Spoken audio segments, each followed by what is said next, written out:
Olá, está no ar o Rio Grande que dá certo. O programa recebe hoje o presidente da Federação Espírita do Rio Grande do Sul, Gabriel Salum.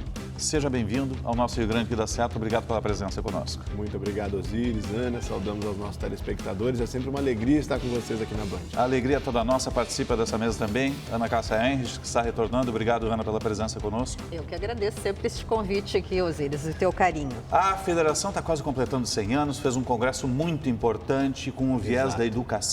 E como é que dá para a gente sintetizar esse congresso e avaliar esse momento da Federação também?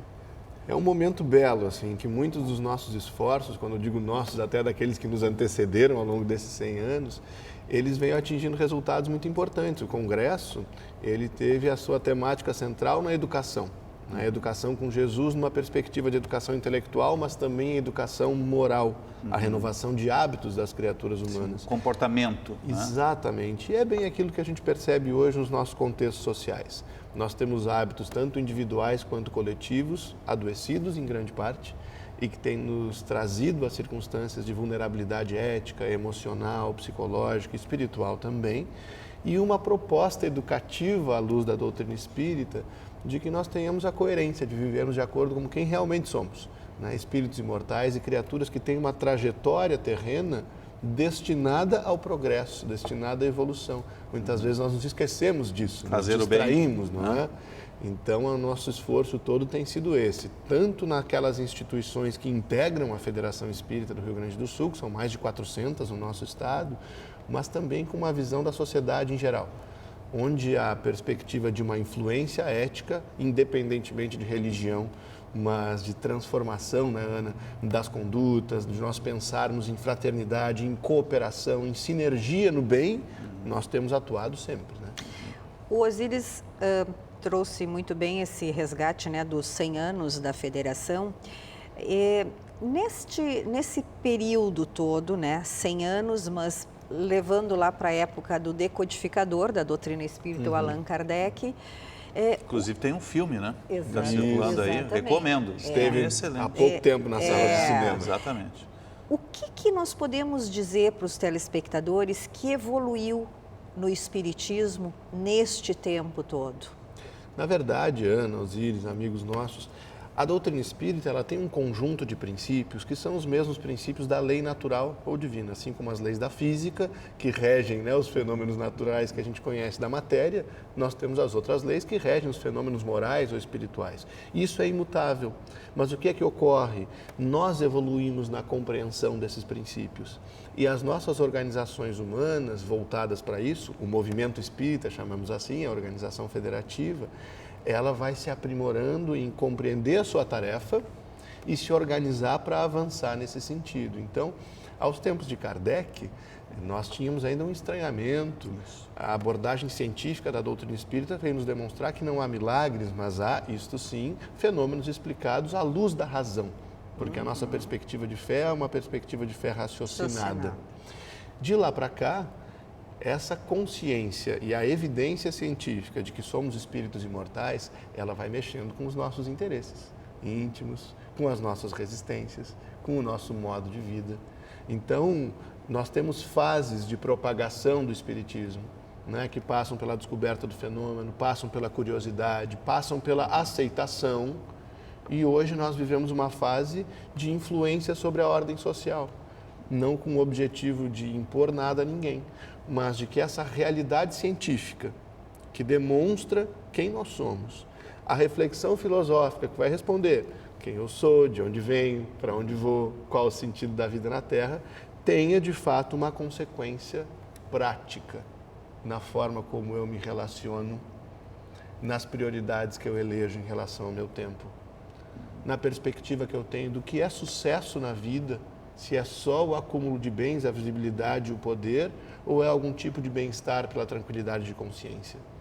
Se o meu prazer melhor é o prazer efêmero da sexolatria, da dependência química ou da corrupção, ou se é aquele prazer que eu tenho quando pratico a verdadeira caridade e consigo verificar o reflexo disso. Então, a evolução que nós temos é das criaturas humanas e da organização em torno dessas leis divinas que são imutáveis e regem o universo em toda parte. Né? Como é que essa evolução, nesse momento tão volátil de redes sociais, de dispersão, Relações líquidas, Relações como líquidas, bem fala o Bauman, na sua escrita, enfim, como é que uma casa espírita tem que atuar? De que maneira? O que acontece? Tudo é oportunidade. Nós não podemos ficar nos chocando com o progresso e com aquela visão saudosista, bons eram aqueles tempos, né, em que nós escrevíamos cartas uns para os outros e demorava 15 dias. Hoje não. Né? Hoje alguém pensa e isso já divulga, o que aumenta o nosso senso de responsabilidade em relação àquilo que divulgamos. E mesmo em relação à grande quantidade de conteúdos que hoje até nos aturdem, né? Muita coisa. O nosso papel não é ficar combatendo qualquer outro conteúdo, mas é nos esforçarmos para colocar conteúdos positivos à disposição das pessoas, porque o bem prepondera sempre. Então, o que nós temos orientado às nossas instituições, os centros espíritas e aos espíritas como um todo e à sociedade em geral, é que nós tenhamos essa responsabilidade. Não é diferente com a comunicação com o que nós estamos fazendo aqui. Nós estamos nos lares de quantas pessoas agora? Isso tem uma responsabilidade, mas ao mesmo tempo uma oportunidade de nós levarmos a esses ambientes palavras fraternas, diálogos éticos, pensarmos se aquilo que nós divulgamos vai auxiliar ou vai acirrar os conflitos. Construções, né? Nos libertarmos dessa cultura do ódio. E quando nós falamos das relações líquidas, né? Esse termo tão bem empregado pelo Zygmunt Bauman, é uma superficialidade que se esgotou. Porque nós olhamos hoje, olha, eu tenho uma frustração, não namoro mais com você. Eu tenho uma frustração, eu desisto de viver, com as estatísticas avassaladoras de suicídio que nós temos. Sim. Eu tenho uma dificuldade, eu estou contrariado, então eu não mantenho meu casamento, eu não invisto na relação com o meu filho, com o meu pai. Então, na verdade, nós fomos infantilizados, de certa forma, por uma proposta falsa, que é a proposta do prazer imediato, uma proposta materialista. E isso se esgotou. Por que se esgotou? Porque esse modo de vida tem resultado nas maiores estatísticas de depressão e de suicídio de todos os tempos no mundo inteiro. Então, nós que somos criaturas inteligentes, temos que parar para pensar. Será que existe uma outra proposta onde eu vou encontrar resiliência, em que eu tenho um porquê das dores, não vou cultuar a dor, mas vou compreendê-la de forma entendê-la melhor, né? Das enfermidades. Existe uma fala que eu gosto muito de um argentino chamado Facundo Cabral sobre a depressão. Sim. E ele diz, você não está deprimido, você está distraído. Não faz pouco dessa enfermidade da alma e também do corpo, que é a depressão, mas ele diz que ela vem de uma distração da criatura em relação ao sentido da própria vida. Né? Então, nisso entra as relações líquidas. Eu preciso pensar que as relações elas não são de uma utilidade pronta. Eu uso você e você me usa. Mas juntos nós contribuímos para a evolução de ambos. Custe o que custar, porque não é fácil conviver. Né? E, Osíris, é muito interessante também, e gostaria de ouvir o presidente, nós falamos hoje cada vez mais que a humanidade está perdida, né? Que a humanidade enfim, que não tem para onde ir. No Congresso, vários palestrantes, eu tive a oportunidade de estar lá acompanhando esse congresso lindo, e vários palestrantes trouxeram essa questão, mostrando que não é assim. Gostaria de lhe ouvir. De modo algum. O fim do mundo, de que tanto se fala em todos os tempos, ele não é um fim do mundo catastrófico, ele não é um fim do mundo por grandes fenômenos, por meteoros que atinjam a Terra ou por terremotos que vão extinguir a raça humana. Não. O que nós vivemos agora é a proximidade de um fim de mundo moral. É exatamente isso que eu estava trazendo. É o esgotamento de um modo de vida, em uma madrugada que, por vezes, ela é mais escura justamente nas horas que precedem o alvorecer. É onde nós estamos, num processo de transição para o progresso. Porque ali vai abrir uma outra janela. Né? Já está abrindo. Se nós observarmos, olha o que nós estamos tratando aqui hoje. Haveria tantas outras pautas, mas nós estamos falando do bem. O bem está sendo feito por milhares de organizações, por milhares de pessoas. Ele é silencioso. Ele não faz barulho como faz o mal, a extravagância, o escândalo. Então, existe progresso. Só que muitas vezes o progresso passa pela crise. Nós sabemos disso, não é? Então, para que nós possamos rever o modo de vida e darmos um próximo passo, a humanidade evolui, ela não anda para trás. Mas para darmos esse próximo passo, muito dos nossos vícios que estavam como que depositados ao fundo do copo, eles vêm à tona, para que nós possamos vê-los de frente e superá-los de uma vez por todas. Agora, a gente tem uma geração que lida muito mal com a decepção, com a frustração, né? Isso passa pela educação também, né? Ser preparada para isso, porque ela é muito digital, preparada para algumas coisas tecnológicas, mas para essa relação interpessoal do dia a dia, ela esbarra aí. Mas eu só também queria trazer, Osíris, um contraponto, e queria também daí ouvir o presidente, mas é uma geração que, diferente, pelo menos da nossa, nunca está... essa geração é uma geração que está muito atenta à preservação do meio ambiente, ao compartilhamento. Eles são muito mais solidários, não é? Do que nós éramos. Então, isso também é interessante. Eles vivem a tecnologia, mas é uma geração que me parece que olha muito mais o outro do que nós. Ela tem as suas virtudes e as suas fragilidades. Exato. Né? Como também, a nossa tinha. Como a nossa tinha, e ela já é uma geração que está indo mais adiante do que nós. A virtude dela está nessa pujança intelectual. A gente pega uma criança de 2, 3 anos, ela brinca com um aparelho celular, com qualquer interface de mídia, tem uma compreensão muito rápida das coisas. Mas isso aí não é porque já são espíritos velhos, que já viveram muito? Com toda certeza, nesse processo de reencarnações nós vamos andando. Sim. Só que às vezes aí entra naquilo que o Osíris trazia. Quando nós observamos essa beleza do desenvolvimento intelectual, nos distraímos do restante da educação. Eu imagino que eles estão prontos porque são inteligentes. Não. A inteligência é neutra, ela pode curar o câncer ou construir a bomba. É assim como o dinheiro, ele ajuda e ele corrompe. Então, o decisivo no sucesso dessa geração e de todos nós que estamos juntos nessa empreitada é o esforço de moralizar os talentos. Então, eu tenho rapidez de aprendizado, eu tenho facilidade na fala, ok, mas de que forma ética eu vou empregar isso que aí está? E aí nós entramos na própria concepção da educação hoje. A visão de Allan Kardec sobre a educação é uma visão de vanguarda. Ele nos diz no Livro dos Espíritos que a educação, ela é o conjunto dos hábitos adquiridos. O conjunto dos hábitos adquiridos. Ela é conhecimento? É. Mas, essencialmente, quando esse conhecimento transforma a conduta. E é nisso que nós temos que investir. Nós vivemos, eu vejo isso até pela minha família, assim, e as outras todas que a gente observa. Muitos dos nossos pais, eles fizeram grandes esforços de ascensão econômica, financeira, partindo de muito pouco. Exato. Só que muitos desses pais chegaram no momento de dizer, eu não quero que os meus filhos passem pelo que eu passei. Investem tudo que podem na educação formal e também em poupar os filhos das frustrações. E nesse poupar, eu corto o casulo da borboleta antes que ela tenha fortalecido as asas para voar. Então, esse é o cuidado que nós temos que ter, né? Sempre no zelo com as nossas crianças e com os nossos jovens, mas em prepará-los para serem quem são, espíritos imortais, e não simplesmente retirar da frente deles os desafios, porque senão eles não saberão voar. Não é? E eu só queria deixar, Osíris, eu sei que tu já vai chamar o intervalo. Faz a pergunta e ele responde depois.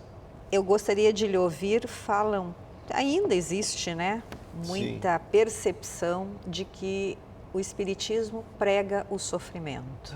Sim. Vamos falar sobre isso. Depois do intervalo. A gente está conversando com o presidente da Federação Espírita do Rio Grande do Sul, Gabriel Salum. Fazemos um breve intervalo, retornamos em instantes. Fique conosco.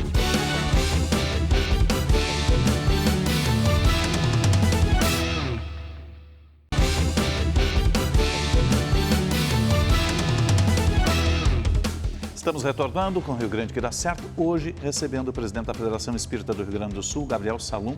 Ana Cássia tinha feito um questionamento, eu peço que repita por gentileza, Ana. Muitos ainda apregoam que o Espiritismo, ele trabalha e vive pelo sofrimento, né? Vive em torno do sofrimento. Pois bem, Ana, o Espiritismo é uma proposta de felicidade. Porque o espírito humano, ele tem a lei divina gravada na consciência, que é a lei do amor. E nós, como não podemos deixar a consciência em casa, quando viemos para cá, não podemos viajar e esquecer a consciência, ela é um atributo indissociável do espírito imortal que somos. Então, constantemente, quando nós vivemos em desacordo com essa lei, isso nos causa infelicidade, isso nos causa sofrimento. Não são as circunstâncias externas. Há pessoas felizes em meio à miséria, a gente constata isso, não é? A criatura está lá numa situação difícil, tem uma serenidade que nós não encontramos, às vezes, até nos palacetes mais dourados. Agora, por que o sofrimento? Quando nós nos distanciamos do cumprimento dessa lei, pela indiferença, pelo egoísmo, pelo orgulho, por todas essas coisas, nós sofremos, muito naturalmente sofremos. E a proposta que o Espiritismo traz, ela é de profundidade, é de nós atuarmos na causa das nossas dores, que são os nossos próprios vícios, e não de trabalharmos com paliativos. Ah, eu estou deprimido, eu vou ao shopping e faço compras.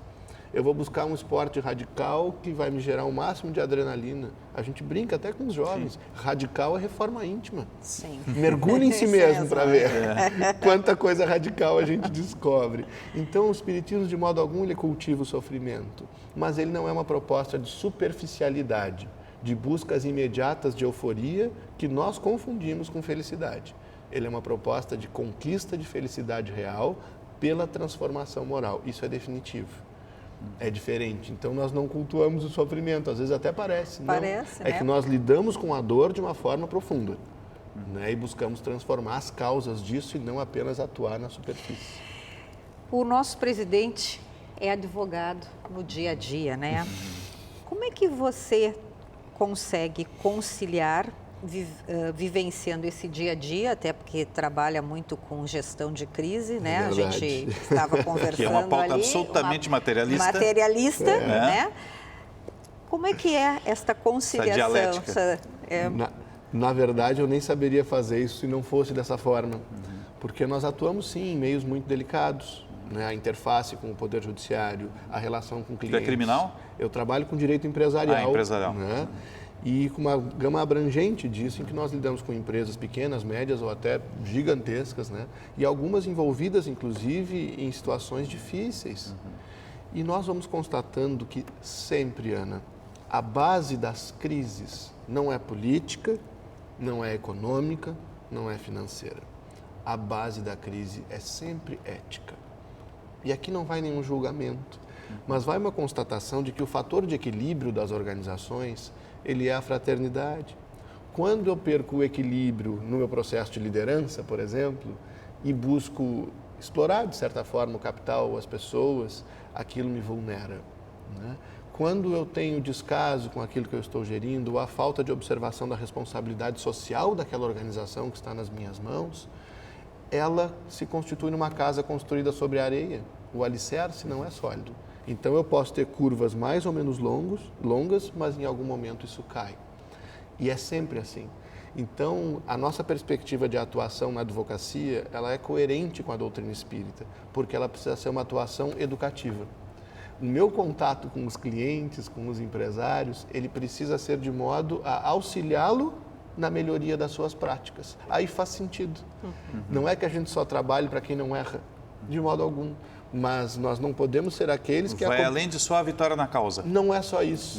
Não é só isso. A forma como nós atuamos precisa ser de modo a gerar uma reflexão, a apontar um novo caminho. Não pode ser apenas a condição de perpetuar ilicitudes. Eu preciso ter um cliente antes e depois da minha atuação. É claro que as pessoas têm o seu livre-arbítrio, mas o quanto nós pudermos, sempre nessa relação, nós vamos investindo, né? Na melhoria das práticas. Então, é alguma coisa, nem conseguiria atuar nesse meio se não fosse o substrato moral, de equilíbrio e a visão de futuro que a doutrina espírita nos dá. Continua sendo difícil e desafiador, mas se torna possível. E como é que é visto o lucro pela doutrina espírita, né? Porque muitas vezes as pessoas, quando estão na sua busca espiritual, parece que tem que também fazer o voto aquele, né, da pobreza. E hoje nós vivemos numa sociedade em que os bens estão, né, aí, mas também é o que impulsiona a economia. que nos diz Como a doutrina como espírita? viver? Ana? Muito boa essa questão, assim, Ai, né? que bom, eu Muito estudei a interessante. pauta. viu, Tá assim? vendo? É uma sociedade, cultura, ter e poder, né? Exatamente. Ela nos diz que se nós somássemos toda a riqueza que existe na Terra e dividíssemos de forma igual por todos os seus habitantes, isso não duraria muito tempo, porque as pessoas têm condições diferentes na sua trajetória evolutiva. Uns trabalham mais, outros trabalham menos, uns já desenvolveram mais inteligência, outros moralidade, enfim. Isso seria uma circunstância artificial. Então, uma certa diferença no uso e na posse, que é provisória sempre da riqueza, é natural. E de que forma ela nos orienta? Ela nos diz que os ricos, entre aspas, ou aqueles que dispõem dos recursos, hão de ser os ministros da caridade na Terra. E a gente vê isso. A gente vê muitas pessoas comprometidas no emprego da riqueza, tanto na saúde dos seus negócios, quanto na melhoria da sociedade. Isso é sustentável, isso é viável. O lucro não é proibido de modo algum. Ele, quando é fruto do trabalho, da inteligência, da dedicação com ética, ele é saudável e ele gera desenvolvimento. O que nós precisamos tomar o cuidado é para não transformarmos isso em um fim. O dinheiro é meio. Ele é sempre meio para a consecução de algo mais para nobre. se alcançar algo maior. Quando o dinheiro e o poder eles se constituem na finalidade das nossas buscas empresariais ou pessoais, isso nos adoece. Então, nós não vemos o lucro como proibido de modo algum. Ele é necessário, ele é útil, mas tem que ser empregado, né, à luz dessa solidariedade, forma dessa correta. fraternidade, exatamente. Nós estamos, digamos, o nosso estado vem já de períodos, né, de muitos anos, e numa crise. Sim, o país e o Estado vivem uma crise de Como- confiança também, né? Como Porque buscar há uma retomar desconfiança essa da população. autoestima, né? Você quer ver uma coisa? A gente não tem medo de tratar de assunto polêmico, não, né? Mas Não. eu vou trazer um exemplo disso, muito claro para nós. Nós temos no estado do Rio Grande do Sul, servidores com grande esforço, ainda com salários parcelados. Ainda ontem tínhamos manifestações bem sensíveis aqui na nossa capital. 50 meses de parcelamento. É algo com que nós nos solidarizamos sem atribuir culpa ou responsabilidade a Sim. alguém. A responsabilidade é sempre coletiva. Mas nós temos defesas de outras circunstâncias, como poderes. É o caso do judiciário mesmo. Como é que eu justifico 60 dias de férias enquanto eu tenho professores com salários atrasados? A fonte é uma só. Então, nós vemos que a crise ela está nos colocando numa posição de realmente repensarmos-nos como família. Nós somos Porque um tem que todo. haver uma solidariedade. Verdade, Eu nessa não claro. posso cortar a felicidade em fatias Isso. e imaginar que a minha situação pode estar preservada. E aqui não vai demérito ao exercício profissional de ninguém, mas nós precisamos observar isso com alguma lucidez, né? Se o problema existe, ele é de todos. Tem que olhar no coletivo. A solução é de todos. O mesmo se aplica às populações prisionais. Nós não estamos depositando coisas em determinados lugares, em prateleiras. Não, são pessoas. Seres humanos. Né? Ainda, agora há pouco tempo, nós conversávamos em família e num comentário um amigo disse: mas eu não tenho responsabilidade alguma com o fato dessas pessoas estarem lá. E eu disse: não, vou fazer um exercício simples contigo. O que mais move a criminalidade no Brasil é o tráfico de drogas. O tráfico de drogas só existe porque há consumidores de drogas. As pessoas iniciam a consumir drogas pelo álcool. Então, muitas vezes, o seu hábito de ingestão do álcool, ele é uma influência social que está conectada com a criminalidade. É chocante, não é? É claro. É chocante. Mas vale refletir. Mas não é estamos isso. julgando ninguém, só estamos pensando juntos. O que é fundamental para o Rio Grande dar certo? É fundamental que nós tenhamos amor. E isso não é abstrato, não. É um amor na prática. Cuidado, compreensão, humildade e iniciativas sociais positivas. Né? Nós falávamos da abrangência da federação, me parece que ela é uma referência para isso, né? É uma instituição que trabalha no campo da assistência social, no campo da educação mesmo, de crianças, jovens, adultos, no cuidado com o idoso e na transformação positiva do homem, né? Da mulher, do espírito imortal. Então, para nós, o fundamental é que nos amemos mais, bem mais. Tem que buscar essa transformação do Exatamente, ser, né? colocar o amor em prática. O próprio Cristo, quando nos fala de amor, ele usa o vocábulo grego ágape. E ágape não é sentimento, pura e simplesmente. Ágape é ação, é comportamento. Então, eu posso até não ter um sentimento muito nobre pela Ana, a gente pode ter as nossas diferenças, enfim, que não é o caso dela, mas eu tenho que procurar agir bem com ela. Essa é a situação, quando ele nos manda amar até os inimigos, e aí eu estou falando de polarizações políticas, Sim, porque a disputa política não pode tangenciar a ética. Não pode. Né? Agora eu preciso agir bem. Né? O agir bem é não sabotar a criatura, é permanecer no campo das ideias em relação aos nossos diálogos, sem atacar as pessoas. O agir bem é muitas vezes calar quando a minha palavra ou a minha ação não vai trazer algo de produtivo, né? Mas hoje é tão difícil, principalmente com as redes sociais, todos têm opinião, né? Então... Você coloca ali e é massacrado em seguida, por um lado ou por outro. Mas a gente tem uma referência de um mestre que triunfou na cruz, não é? E não é que aquilo tenha sido uma derrota ou que a gente faça apologia ao sofrimento. Mas muitas vezes, quando nós nos sentimos assim, crucificados, é porque nós estamos acertando. E logo depois virá uma recompensa incomparável, que é a recompensa da consciência. Gabriel Salum, obrigado pela presença conosco. A Federação Espírita também é parte do nosso Rio Grande que dá certo. Parabéns pelo trabalho lá, conte sempre com a gente. Muito obrigado pelo carinho, pela oportunidade. Um grande abraço a todos que nos assistem também e até breve. Voltaremos aí a conversar, se Deus quiser. Com certeza. Ana Cássia, obrigado pela parceria. Eu que agradeço este convite. O Rio Grande que dá certo vai ficando por aqui. Obrigado pelo carinho da sua audiência e até o próximo encontro.